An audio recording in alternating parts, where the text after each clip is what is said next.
Good evening, ladies and gentlemen. Welcome to all my friends from the Facebook group in Fowler and also all the friends on the Craig Mellon Show YouTube Live.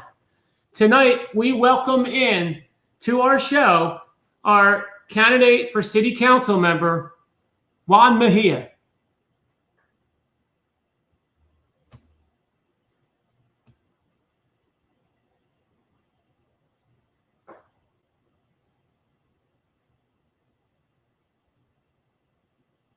I'm going to restart that, guys. That was a bad start on me. So we're going to try to do a restart. So, although, as I do that, let me go.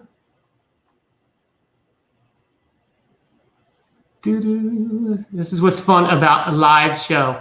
I'm going to give you our sponsor tonight is Josie's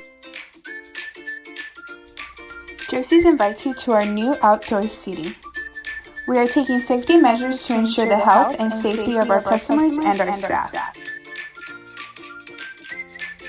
We offer delivery services through Uber Eats and DoorDash. You can also place your order online through our Josie's app, where you can receive specials throughout the week, and we also offer loyalty points. Josie's is open 7 days a week, and it is ready to serve you. All right, we're going to go back. Once again, tonight on our show, we have Juan Mejia, and we're going to start off a little bit something about Juan. He's been here at the city working with us for a long time, planning commissioner right now. I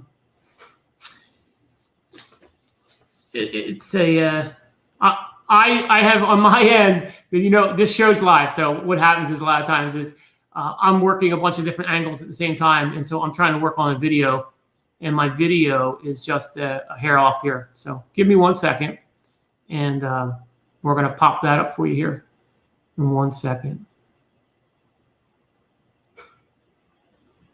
I am Juan Mejia. I'm running for Fowler City Council. See, told you I could do it. Unique town, and firmly believe in preserving the values and benefits of our tight-knit community. I am confident I can represent your voice as we strive to grow responsibly, maintaining Fowler as the safe and prosperous place we know it to be, where community, traditions, and diversity are always celebrated. Fowler is special to me, from childhood through adolescence, to starting a family and raising 2 amazing boys. For me, it is and always will be home. It is my belief that for everyone living here, we need a balanced approach to growth that weighs the benefits of more jobs and tax revenue while keeping a watchful eye on the cost to our infrastructure, housing affordability, and our quality of life.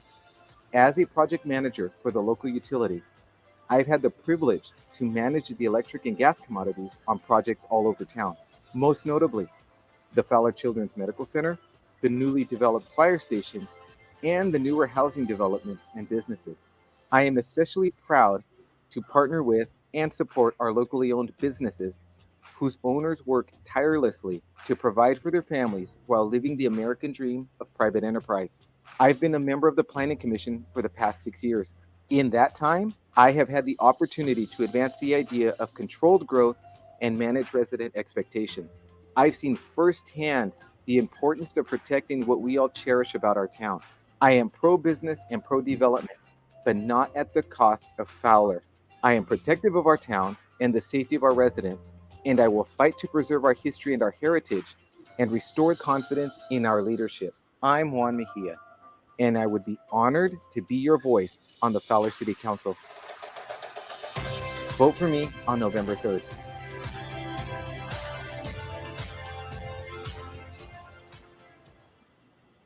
Ladies and gentlemen, please welcome to the show, Juan Mejia. Hey, Juan, how's it going, buddy? It's going good, Craig. Thank you for having me. Juan, that video was outstanding. It took me a couple seconds to get it up. Sorry, it was the delay there. I got all these buttons I'm trying to push at the same time. But I wanted to make sure I got it out there because, hey, man, you really kicked it up. What a way to get your message out, especially during the COVID pandemic. Yes. And so, first of all, I want to say thank you to you for having me. I know that you have taken it upon yourself to open up this forum for the candidates to be able to connect in this COVID environment with the residents that we have in Fowler. And so for that, I applaud you. Thank you very much for opening up the opportunity.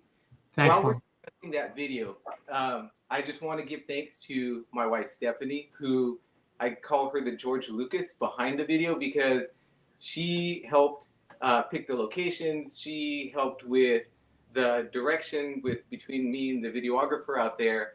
And so she was the backbone in making that video happen and to the quality that it came out. But I also want to just say something about that video. When we were shooting it, I remember telling the videographer as he was, placing me in one of the shots, I remember telling him, my hope is that I can get anywhere between 80 and 200 views, and then I will feel like a sense of accomplishment. I've never done this before. And just out of curiosity, I checked it earlier today, knowing that I was going to come on the program, and we are well over 3,100 views. We were at 3,100. Holy smokes. There's dozens of shares, and Wow. so it's made it across several platforms on social media, and the response has been overwhelmingly positive, and the support, the private messages, the text messages, everything that we have received because of that has just been overwhelming. So I want to thank the residents of Fowler who have also taken out of their time to view the video and get to know me a little bit better. So Awesome. yeah, it's when I just want to add one more thing before we move on, is in honor of, that we are in what is this, Hispanic Heritage Month, which started on September 15th. Mhm. At the end of our conversation tonight, I'll be uploading the second version of this video, which is going to be the way you see it now, but it's going to be in Spanish. It's something that I wanted to do. I felt compelled to do in a way to honor my heritage and to honor my mom. My mom is who you saw in the video and who's just absolutely special to me. And so when we shot this, I made a promise to myself that for her, I would actually do a Spanish version as well. So it's something that we're going to upload, as well as several of the slides that I brought for our conversation tonight. I'll have those on Friends of Fowler as well, so that people can better understand the platform and the angle that I am approaching this city council race with. Awesome. Why don't you tell us a little bit more about yourself, and why don't you let the citizens of Fowler who know all about who is Juan Mejia? Well, first of all, before I get to the about me that you're seeing on the screen there, I do want to take the moment to tell the people of Fowler that when we decided to run this campaign, and when I say we from the standpoint that I don't do it alone. When somebody decides to enter into the realm of politics, they're usually including their whole family. The whole family has to come along as a unit in order to support and be understanding of what that entails. So when I say we, I am mostly referring to my wife, Stephanie, and I. When we decided that we were going to enter the race and make a run for city council seat, we wanted to remain true to who we are, and we wanted to remain true as to who I am as a person and the relationships that I have in this town. And with that, I just want to let people know that we bring a positive message in everything that we have tried to do in this town. We bring a message of hope. We bring a message that, yes, Fowler does have its issues, it has its problems, but none of the issues that face Fowler are insurmountable. And I think that if we take a positive approach and we work together, man, we can take this city to the next level. So with that being said, let me briefly run down for those that don't know who I am, to give them just a brief overview, a high-level view of who I am. So as you know, I'm Juan Mejia. My wife Stephanie and I are happily married, and we have two incredible sons. As you can see there in the picture, in the top hand part, we have Zach and Christopher, who are men now. They're in their mid-20s, but they're still the joys and the loves of our life. I am a Fowler High graduate. I was born in Long Beach, but my family moved to Fowler when I was very, very young, and I went from preschool through high school in Fowler, and I graduated in 1990. 30 years ago now, which is a long time. And to add to that, we were actually planning our 30-year reunion when COVID kind of put the squash on all of that. So we are now planning 31-year reunion. So that's a shout out to all my class of 1990 fellow graduates. If you didn't already know or couldn't already tell, I am extremely proud of my Mexican heritage. I am proud of the fact that I was able to be raised in a home where I learned both languages at the same time. Growing up, my mom only spoke to me in Spanish, while my dad only spoke to me in English, which provided the opportunity to myself and to my siblings to learn both languages at the same time. So I am fluent. I can read, write, and speak English and Spanish. Anybody that knows me knows that I am also deeply rooted in my church. My core beliefs, my value systems, my integrity, those are all faith-based values. And those are something that I hold near and dear to everything that I do in every aspect of my life. That is something that is very important to my wife and I. I have 20 years experience as a project manager. The last 12 have been spent as a project manager at PG&E, the local utility. Before that, I had 4 years at the University of Michigan, and then I spent 4 years working as a project manager for UC Berkeley. But the bulk of my project management experience has been with PG&E. I started work in the community back in 2004, some of my community organization. And if you remember, because you were a part of this, you were one of my coaches. And if I remember correctly, you coached the Philadelphia Eagles, right? Yeah. That's right. Go Philly. Although I'm a Niner fan.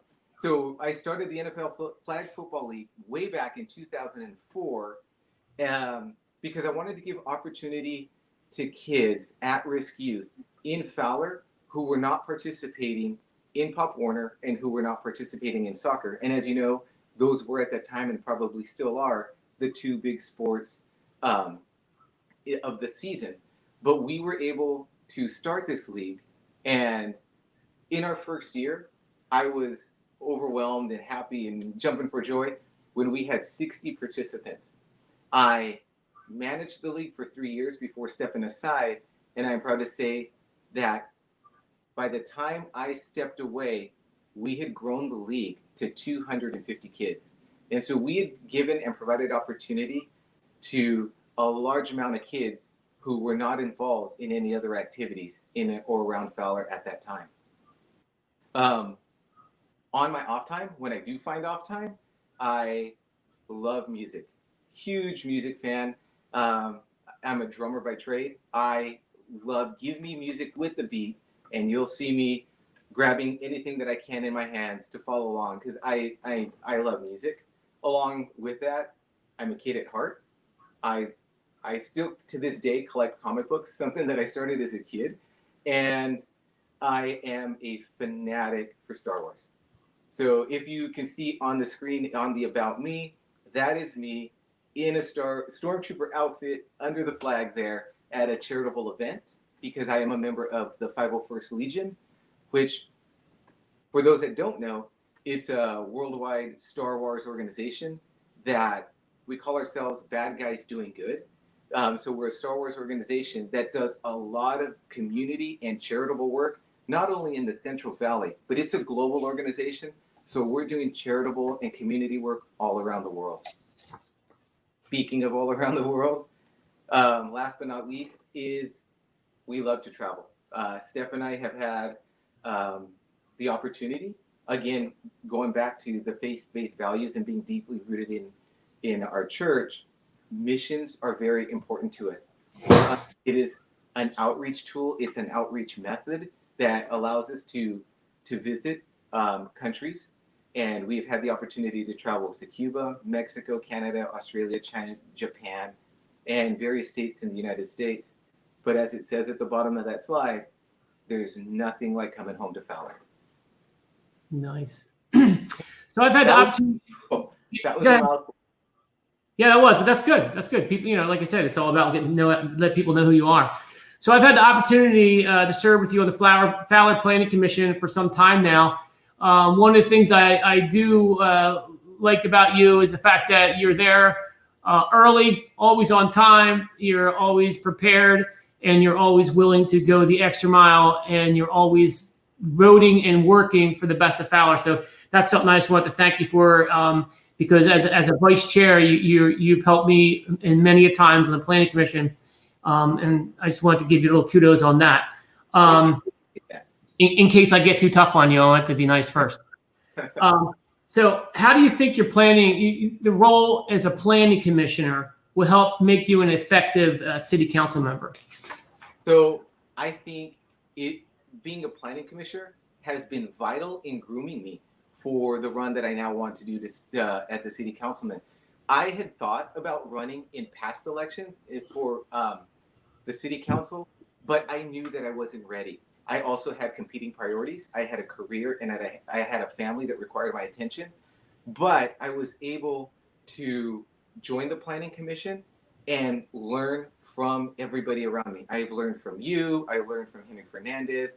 I've learned from Mr. Mukai. I've learned what it actually takes to run a city, to be part of the city and be involved in the service. As I have listed on the slide here, you and I have both worked on the planning commission, me for the last 6 years. And in that time, I've had the opportunity to advance the idea of controlled growth, which you and I have worked really hard on, while we've also had to manage our fellow citizens' expectations of what it is that we do for the city. I've seen firsthand the challenges of fighting for the best interest in Fowler. I have been relentless, and thank you for saying that earlier. I have been relentless in challenging developers, both commercial and residential, to improve their plans. You and I have worked diligently in plan submittals when we have told developers, hey, this is not Clovis. This is Fowler. You need to rework this in order to give us the Fowler way of doing things. So you and I have worked together to improve plans in a way that aligns itself with our community's vision. And I want to thank you for that. So this has groomed me to take the next progressive step towards a seat on the city council. So, we don't always agree when we're at the commission meetings. I may have one idea, you may have another idea. So how do you plan to drive your ideas when you do win the election and you jump to the next level? You're going to be going in fresh. Nobody knows you other than planning commissioner. So you're going to be jumping in. What's your plan to drive your ideas through in order to get the others to, work with you? Well, that is something that I learned on the planning commission with you. You're right. And I welcome the diversity of thought. I welcome everybody walking into that room with their own take on an issue from their own point of view. I think that helps us for you and me speaking in the current, when we walk into that planning commission room, when we walk into that chamber, there are 5 different points of views. There are 5 different mindsets that all walk into that room in regards to the topic of the issue that we're going to tackle. But in the end, we walk in with the same mindset. And that mindset is what is in the best interest of Fowler. So what we do is, as we're having our discussions, we find a way to mix all of our different points of view, all of our different takes on the issue, and we have come up with the best solutions that benefit Fowler. And that is a mindset, that is a character trait that I would take to the city council. I love the fact that we all have the freedom of thought and the freedom of having a different take on an issue. I love that. It promotes discussion. Yeah, we have a really good bunch of people on our planning commission, and I like the fact that we don't always agree, and sometimes it gets a little heated, but at the end of the day, we're all still friendly, and we all understand we're there for the best of Fowler. Exactly. So, I've seen you've been busy behind the scenes within the community. So why don't you tell us a little more about your community involvement in the projects you've managed that were here inside of Fowler? Yes. So as you saw when I was talking about myself earlier, and I was talking about how I started a flag football league, and at one point we were doing cleaning up the town, where we were going through the alleyways. We had volunteers who would go through the alleyways, and we would paint the fences, remove the graffiti.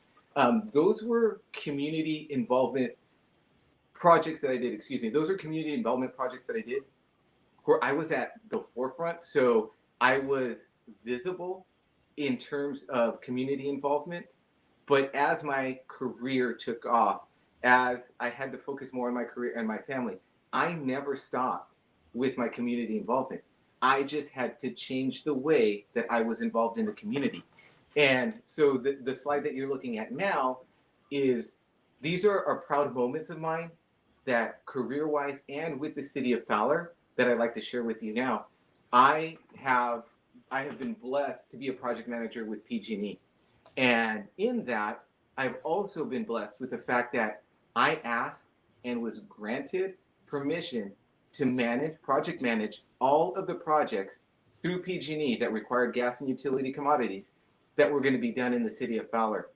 This worked for the benefit of Fowler, for the benefit of Fowler, twofold. One, I could manage and make sure that the developers that were working in our town were adhering to the standards that we required from my company standpoint in terms of the gas and the electric commodities. Secondly, it offered me the opportunity to get to know these developers and to work with these developers and also safeguard the construction in terms of how it worked with Fowler's conditions of development. You know that as a developer, whenever you apply with the city, you were given conditions of development that you were to adhere by for every project that is built in our town. And so being on site, working on projects through my company's point of view or from the company set, I was able to also use my role as a planning commissioner to make sure that every one of these developers adhered to the conditions of development that we as a city have implemented for them to follow. So just to give you a quick rundown, just in the last 5 years, I was fortunate enough to be able to be the project manager for the Fowler Children's Medical Center, the Fowler Fire Station, which was the latest project that we just energized here during the COVID pandemic. The two housing subdivisions on both edges of town. You have the Aspire at Sunnyside, and then here on the other side of town, you have the Kensington Estates, both phases, all my projects. I've been fortunate enough to work on the south side of Fowler with the Magnolia Commons, and in the heart of our business commerce section there by the freeway, I was the project manager for the Taco Bell project. That's awesome. So it sounds like you've done a lot of work with your company inside Fowler to help us out. And you did twofold. You still did your job as a project manager, and then you had your Fowler hat on. It sounds like that you were making sure that everything was going to go well with Fowler in mind. So that's kind of cool that you were able to do that. Yeah, this is one of the reasons why in the video I refer back to, we are pro-business, we are pro-commerce, but not at the cost of Fowler. And this was just one added avenue that I was able to make sure that our developers followed our conditions of development as they were building these new projects in our town. Yeah, so you've also done some work in Fresno. What can you tell us about that experience and how you can utilize those skills here in Fowler? The Fulton Mall project. So the reason that I added this slide and wanted to talk about it is from a personal standpoint. Everybody in their career has that one project, that one event, that one moment that they call the crowning moment, their proudest moment, their proudest achievement of their career. I'm not done with my career yet, but so far, I have to say that the Fulton Mall project has been all of that for me. It is a project that I was able to manage from a PG&E standpoint to reopen the Fulton Mall. As you know, it had a road that cut through it way back in the 30s and 40s, and then it became one of the first open malls in America when they paved through, and it became a walking mall. But it fell on hard times, and the city decided we need to revitalize downtown Fresno. And one of the methods that they chose was to reintroduce the road and open it up for business, for drive traffic, that presented several challenges. The infrastructure that was in place to accommodate the walking mall really hampered the work that needed to be done in order to revitalize that downtown. But it is something that we were able to do. It was a joint effort between PG&E in removing the dozens of gas and utility commodities that we had underground, and the city in wanting to revitalize the town. I brought this up because I also want to drive home the point that I bring with me the knowledge, the experience, and the education to undertake a revitalization project in our town if we so choose. It obviously doesn't, Fowler doesn't need anything to this extent, but if we want to renovate, we want to beautify, we want to improve our downtown, I definitely have the background and the experience and the knowledge to come alongside and partner with our other council members to get it done. Okay, so this has nothing to do with it, but I thought I'd have a little fun with you. Up here, I don't know if you see my cursor on the top. There's a picture of your thumbs up. Is that, are you waving to Stephanie, or was that just something you were doing funny for your coworkers? What is that picture about? That is actually a moment that was captured. As you can see, sitting right next to me is Mayor Lee Brand, the outgoing mayor of the city of Fresno. Oh yeah. Yeah, so this was during this was after 2.5 years of headache and hard work that we did the grand opening at the Fulton Mall. It was the big event in Fresno for the weekend. And during the speeches and all the pomp and circumstance, as he was giving his speech and he was thanking everybody who was a part of it, he took a moment to personally thank me for the partnership that I provided and the leadership that I provided from a PG&E standpoint, and the efforts that I put into this project, where we were able to save the city roughly $3 million. And so it was a personal thank you that I got from the podium from the mayor. And as he's sitting down, that's just me looking over at Steph going like, yeah. it was my 30 seconds of fame. So all right, well, hopefully you'll be able to do that again and save Fowler $3 million, hopefully. that would be awesome. I welcome the opportunity. Yeah. So Juan, you've laid out 3 primary areas of focus for your term if you're elected. Tell us a little bit more about them. I know it's going to be here it is: controlled growth, infrastructure, safety. That's correct? Yes. So let me tell you a little bit about these. So these are what I'm calling the 3 pillars of my platform, right? Because everybody who's running has to have a platform, has to have a reason that they internally feel the need to run for the improvement of their. For me, these are 3 that I call the 3 pillars of my platform. They may be listed here separately, but as you're going to see as I discuss some of them, they're actually interconnected. And so for the sake of this conversation, though, I have separated them out. The first one that I would love to tackle is controlled growth. This is one that I speak about heavily in the video that we all saw at the beginning of the show. This is the one, Juan. This is the big one. This is the big one. This is as big a challenge as the Fulton Mall was that we just talked about here in a few minutes ago, in that you and I have worked shoulder to shoulder on the Planning Commission, for myself, for the last 6 years, in trying to manage the growth in Fowler in a safe, sustainable way, so that you and I don't lose the essence of Fowler. One of the things that I love, the conversations that you and I have had, whether in the commission chambers or out and about in the town, is how much we love and appreciate our small town, the diversity within our town, and just the safeguards and the safety that you feel when you're out and about in our town.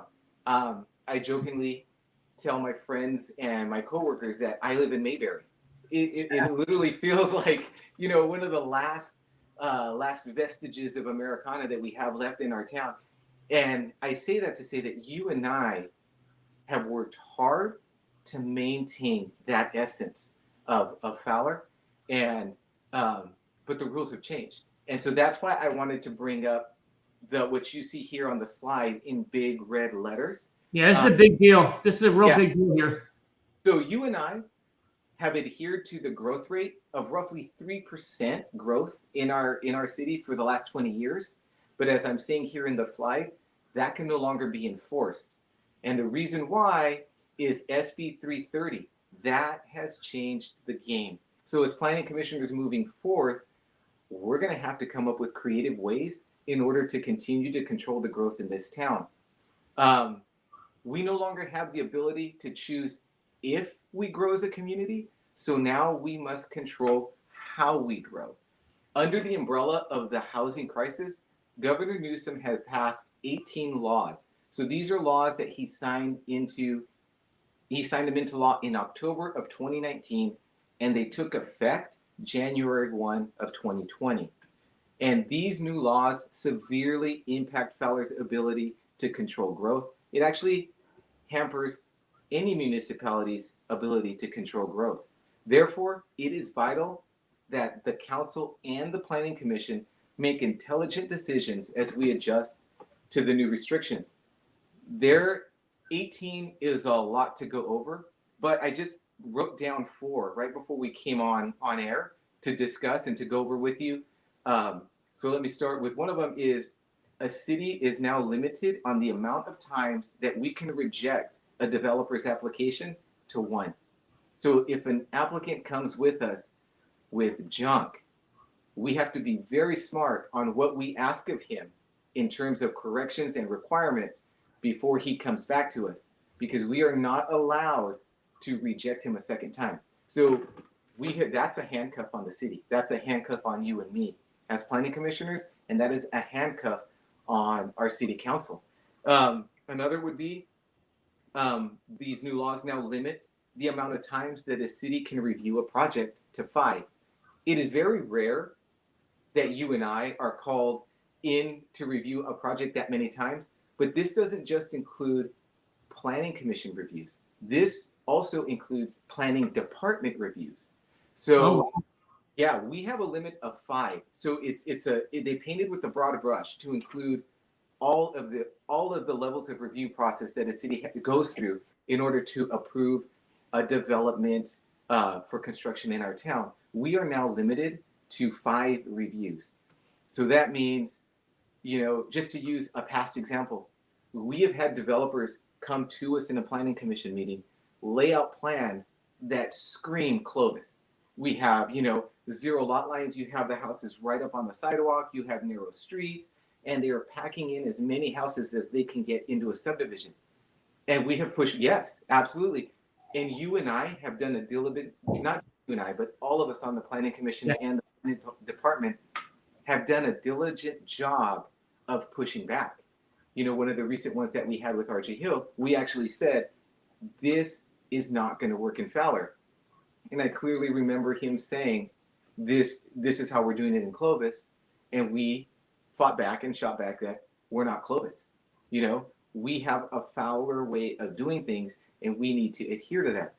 Well, we are now handcuffed in the amount of times that we can push back on a developer before they get the green light, the automatic green light to push the project forward.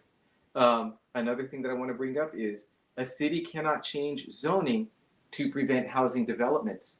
When I first heard about this law earlier in the year, I actually went to Don Marple, who is with our planning group at the city, to discuss countermeasures, for lack of a better term. How can we as a city push back on some of these? And I brought up the topic of dezoning. And, she let me know that that is also one of the laws that the governor signed into effect is we can't do that. So they were very good and meticulous at the laws they passed.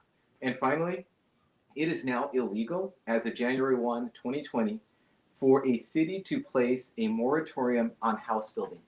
So we are unable to say, okay, we're growing exponentially. We need to just stop for a second. That has now been taken out of our hands. So the reality it all boils down that the reality of it is that we are going to have to come up with creative ways to protect Fowler. And that is something that I am ready to dive in headfirst in doing. One of the examples that I did find is coming up with a new and improved, or for lack of a better term, restrictive general plan. I know that we're in the process of updating it. We've just recently had a meeting for the updating of the general plan. I think it behooves us to take into account this new housing crisis set of laws that were passed and find ways to intelligently update the general plan that will help us mitigate a lot of these changes. So real quick, there is a silver lining to all of this, and that is that there is a sunset clause. So SB 330 went into effect January 1 of 2020, but it has a sunset of January 1 of 2025. So literally, we have to hold out for 5 years, and hopefully it will go away. I don't know. I am not banking on it, because when the governor signed this law, or these 18 laws, his goal is for, in this period of 5 years, he wants to see 3.5 million new houses constructed in our state. That's a lot of houses in a short amount of time. Yeah, he also wants no regular cars, all EV cars by 2035, and that's not going to happen either. So, hey, you're stealing my thunder. I was going to. Oh, I'm sorry. I'm sorry. Sorry. That's okay. But so let me finish up on the controlled growth by saying this: Fowler, for a long time, has been a wanted place that people want to live in. You know, we're sought after because of the community that we have, because of what I call the essence of Fowler, the small town Americana that we provide. We no longer have the control that we used to have to be able to preserve that in the way we used to do it. 3.5 million homes in 5 years is a lot of homes.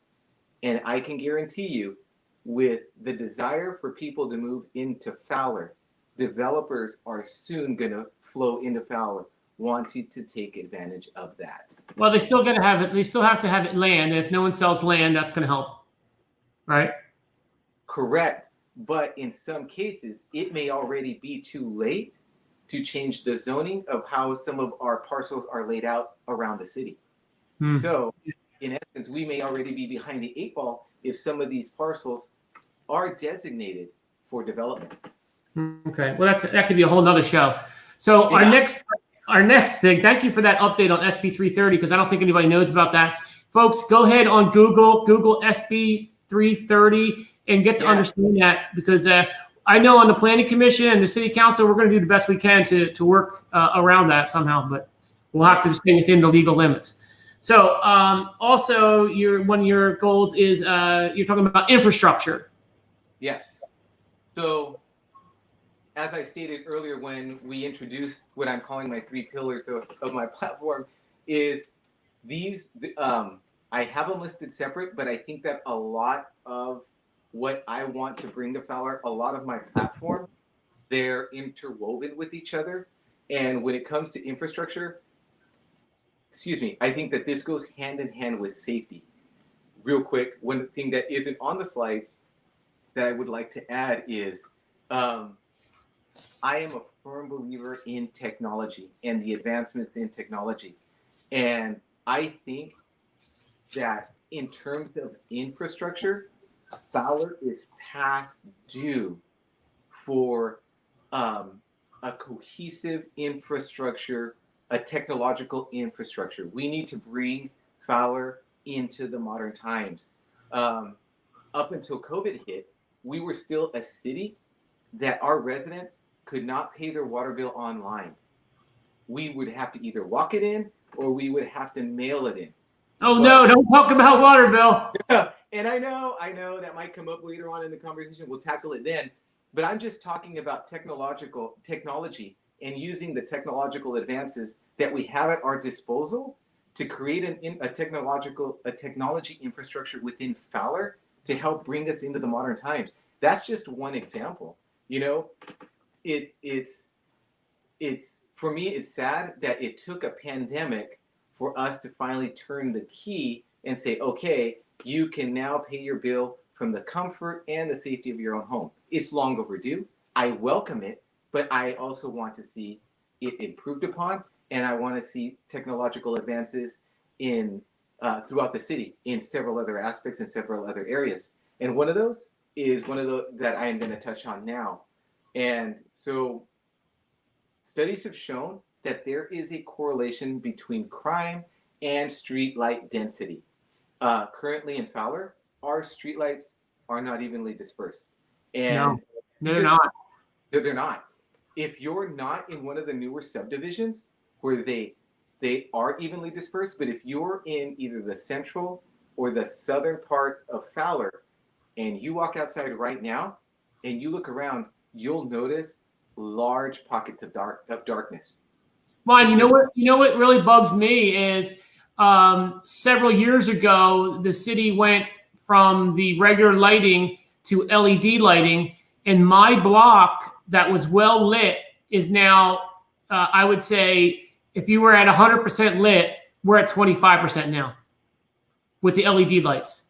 They're Correct. great up close, but they don't throw coverage. Correct. They don't have the widespread that you used to see, and the old streetlights were called the HPSV. They're the Right. high pressure vapor. Those had a wider umbrella of coverage. The newer streetlights, while they are brighter directly underneath, they do lack that. A lot of gaps. A lot of Yeah. gaps between lights. There are a lot of gaps, but in defense of LED, I do like the brighter white look of the streetlights as opposed to the orangish glow that we used to have in the HPSV setup. I'm getting used to it. Well, let's hope that we can improve upon it. And that's what I want to talk about now, is where there's an obvious need for streetlights. And these are some of the issues that I call low-hanging fruit. It's something that I picked up in my time at PG&E. But when there are issues that are easy fixes in my mind, I call it low-hanging fruit. So we know that we need better lighting, especially in the central and southern parts of Fowler, right? So we know that we need to correct that. I want that to become a priority for us. That is something that I want to lead the charge with. But at the same time, I don't want to do business as usual. I don't want to put up, HPSV outdated lighting or use the standard generic galvanized poles or wood poles that you have seen throughout Fowler. If we're going to fix the lighting issue, I would also like to fix a safety issue. And that would be in using, and I should say, the answer to that would be in using smart pole streetlight technology. And that is something that I can delve into a little bit here tonight as we're talking. And that is, we obviously need streetlights. But if we're going to put streetlights in, let's put streetlights that are advanced to today's standards. That way, we can also provide safeguards for our town. I've had multiple conversations with our chief of police, and one of the things that he and I agree with is he is all for technological advancement. He is all for using technology to the benefit of safeguarding our citizens. This is one method that I think would be instrumental in helping light our streets and also helping our police out with safeguarding the city. So what is streetlight technology, the smart pole streetlight technology? Well, if you can see, I listed it here on the slide just for the purpose of this conversation, is that it's a streetlight system. So it has network-based solutions that are embedded into the streetlight pole. And so what that does is it creates connection points. It creates connection points for private networks, for our police, our fire, our first responders to be able to communicate with each other. It also allows for connection points for wireless data transmitters, which allows for the free flow of information between our police, our first responders, and our fire.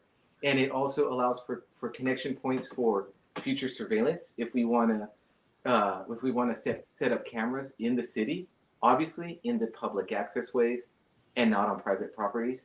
And it also has connectivity points for internet services, and it also can allow for real-time data transference, and an example of that would just be weather data.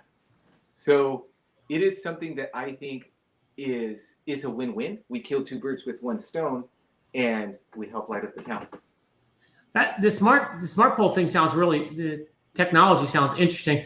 What are the costs associated with installing those types? Do you have any idea what one would cost? Or? Well, yes, I have a semblance of an idea of what it would take to introduce that infrastructure to our city, but let me also let you know that I come with experience of having managed projects where we installed the smart pole streetlight technology in the city of Fresno, just north to us. It would be the shot fire thing. Yes. So I think I have talked to you about this. So Fresno a few years ago came to PG&E, and this was a project that was handed to me to manage. Was they wanted to start putting technology in terms for them it was the shot spotter technology, and they started utilizing the streetlights within the city of Fresno, and they converted them over into the smart pole setup so that they could connect their shot spotter technology to better assist the cops in responding to 911 calls. And it really helped. It really assisted and helped them reduce their response time to 911 emergencies. Awesome. Get back to your question. So I have the experience, I have the know-how, and I would love to get behind this type of technology in our town. The cost. So the cost of something of this magnitude would be less than the cost of one police officer's salary for the year. A police salary in Fowler, I think, is six figures when you take everything into account over a year. Right. The streetlight technology to implement it in Fowler and create the infrastructure base would be a one-time investment of roughly $100,000, but it would be a one-time investment, which would then just require upgrades and upkeep, as opposed to hiring several cops to give us the same type of protection where you're paying multiple officers six figures every year, year in and year out. Okay. So I think it's a benefit to Fowler. I'm gonna have to move us along because we're running over on time. Sorry about that. I talked. Let's go with your last platform was safety. Is that right? It is. It okay. Is. So we skipped over the EV chargers, which if we I'm sorry. We're at 48 minutes, and I know people are going to get like, it's too long. It's too long. You know, so I talk too much. I just there's so much that I want to do, and there's so much that I want to. I appreciate that. The residents, but in terms of safety, I brought up three topics that I just want to discuss, and obviously because we are short for time, I'll keep it brief. I believe that we are lacking and are needing a citywide communication system. I think that we need improved safety for our school zones, and last but not least, our animal control. You know, our little fur babies, because I think that to the residents of Fowler, our pet population is very important to us. I mean, just scroll through Friends of Fowler on any given day, and there is somebody who is helping somebody find a lost pet. There is somebody who is offering, to house a stray that they found. That is one thing that I love about Fowler, is that there is definite unity behind our animals and our pets. And I think that as a city, we need a solution that will both benefit our residents and our pet population. Stephanie and I have both been, we have firsthand experience, for lack of a better term, with this. On property, we've had strays arrive on property that we have tried to find homes for with no luck. We've tried to keep some and look at spay and neuter options, and especially in this COVID environment, we can't find them anywhere. And we've even looked to placing some of the strays that have landed on property in different shelters, in different places, specifically no-kill shelters. And I got to tell you, it has been a struggle. And I think we are trying to do our best to help mitigate our pet population because we actively do care. But I think as a city, and I know that it has been attempted before, but I think we need to find a connection. We need to find some type of coordination with these shelters, with sponsors who will help us find low-cost spay and neuters for our pets to help mitigate and control our pet population. Awesome. I didn't mean to jump to the bottom, but if you want, I can go back and discuss the citywide communication system. It's your call. Yeah, you did pique my ears on the school zones and things like that, but I think we have to move on. So there's 41 days left. I told you I was going to ask questions, and here I am. So there's 41 days left until this election. Tell me, what's it like campaigning in the COVID environment, and do you have anything planned over the next few weeks that we can talk about quickly? So yes, I'll be quick. I only know campaigning in the COVID. I've thought about running before, but I never have. So for me, the COVID campaign, as I'm calling it, is the only campaigning that I know. That is why we started with using social media. We rolled out the video, which I did not know we'd be trendsetters. So now I have seen other videos from other candidates pop up, and I think that is awesome. I welcome it, and I think it's deserving. The residents of Fowler deserve that type of dedication to running for a city council seat in this town. But to answer your question, the upcoming events that I have, first and foremost, as you see on the calendar I just put up, is to be on your show. So thank you again. I know I've taken more than was allotted to me, but thank you again for having me. I welcome the opportunity. If we can do this again, I would love to. Or if anybody would like to talk to me, I would welcome the opportunity to meet with people one-on-one in a socially distanced environment, of course. So as you can see on the upcoming events, these aren't just what I have planned, but these are also FYIs for the city of Fowler. In roughly 15 days, the first ballots are going to start being mailed out. Because of COVID, they have done early release of ballots. You know, we've all heard the uproar and the hoopla in regards to the ballots arriving as early as October 5th. So I have that listed on here.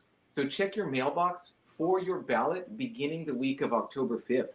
And if you don't receive it, you can go to the link that we have listed here for votefresnocounty.org to find the status of your ballot.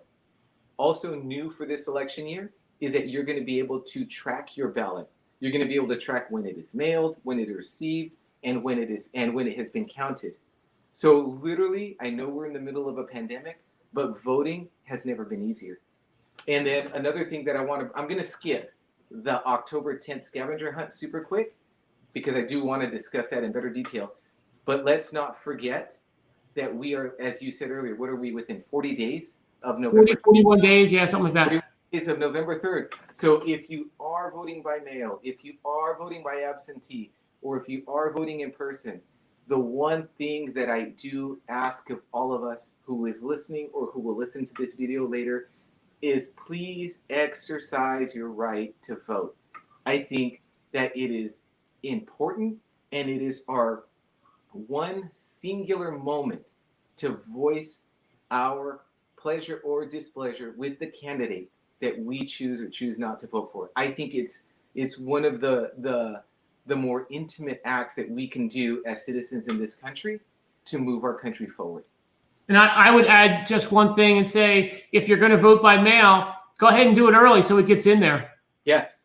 And as I said earlier, get it in. You can now track it. But let me go back now. Let me backtrack to Saturday, October 10th, which is an upcoming event on our calendar. So we are doing a citywide scavenger hunt. And this is also something that when I say we, my wife and I have come up with, but this has actually started to take on a life of its own. We have businesses that are getting involved. We have people who have heard about it who are super excited to join in on the fun. But I want to bring in my wife, Stephanie, because I think that she is very passionate about this and would do a lot better job of giving the details out of what is going on. So let me hand the chair over to her super quick. All right, friends, welcome in Stephanie. Hi, everybody. Thank you so much. Welcome to our home. Thank you for giving us the opportunity to share a little bit about what we're focusing on in this campaign. But we do want to welcome everyone in the community to this very safe, very fun event that we are putting on. It is a citywide scavenger hunt.